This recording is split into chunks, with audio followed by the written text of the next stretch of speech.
For 35 years, I directed plays. I directed comedies, tragedies, musicals. And my job as a director was not to put a fabulous production up on the stage. Did I really just say that? My job was not to put a fabulous production up on the stage. It was to treat everybody in the company in such a way that they would want to put a fabulous production up on the stage. See the difference? It's a big difference. My job was not for me to shine.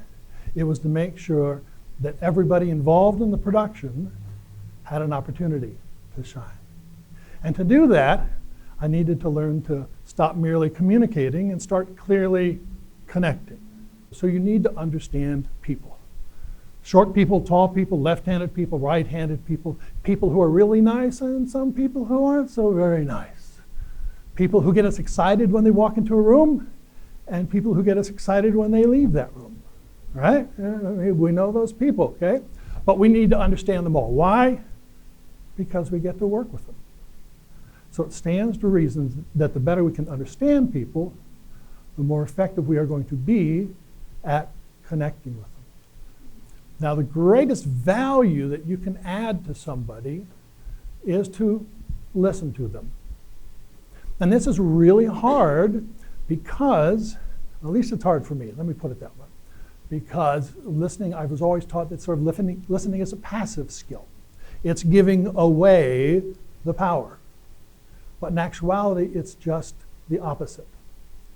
There's an old adage that says, speak so people will listen. Speak so people will listen.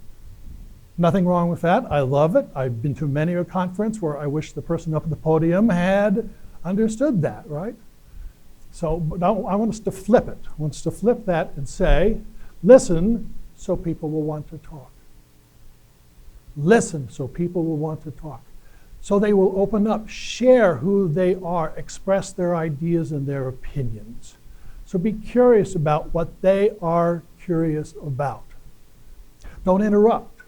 Listen. Don't judge. Listen. Okay? Don't think about what you are going to say next. Listen. Be there in the moment. So how can we create an atmosphere of responsibility? What can we do to create an atmosphere of responsibility? Let me give you just one example. We have production meetings. You have department meetings. You have production meetings. If you invite someone to the table, you need to invite their voices.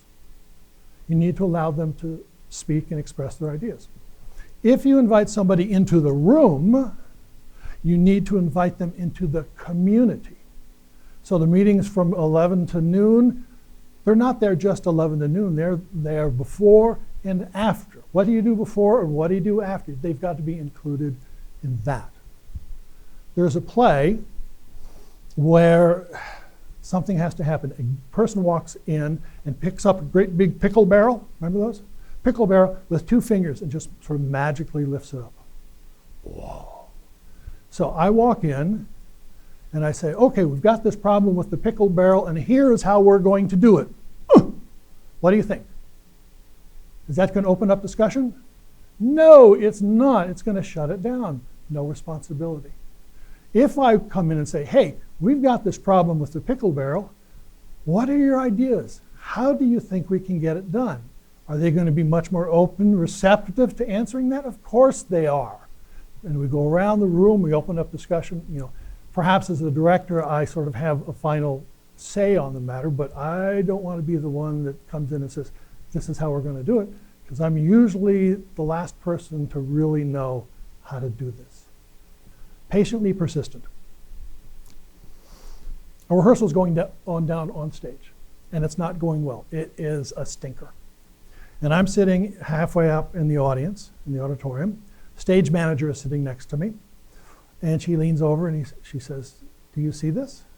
And I say, yeah. And she says, well, what are you going to do about it? And I pause.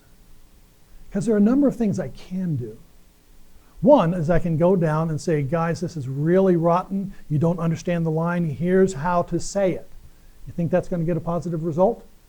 No, it is not. Okay? So I'm going to be patient about this. I'm going to let them find their way.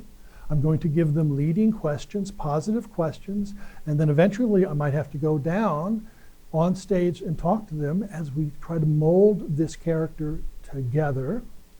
Okay? But I'm never going to say, this is how to say the line.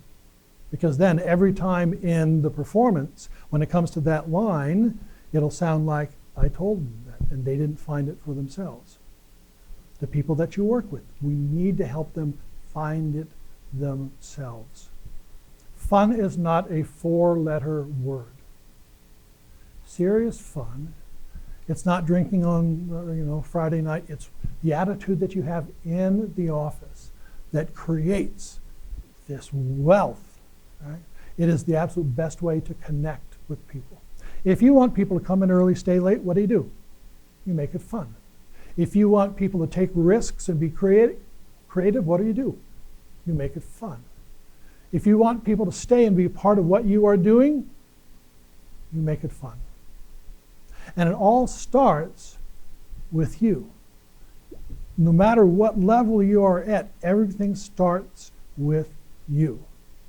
You want people that when you walk into a meeting, they go, yay, she's here, he's here. As opposed to, okay, now we got to quit having fun. All right, we don't want that. Okay? So it all begins with you.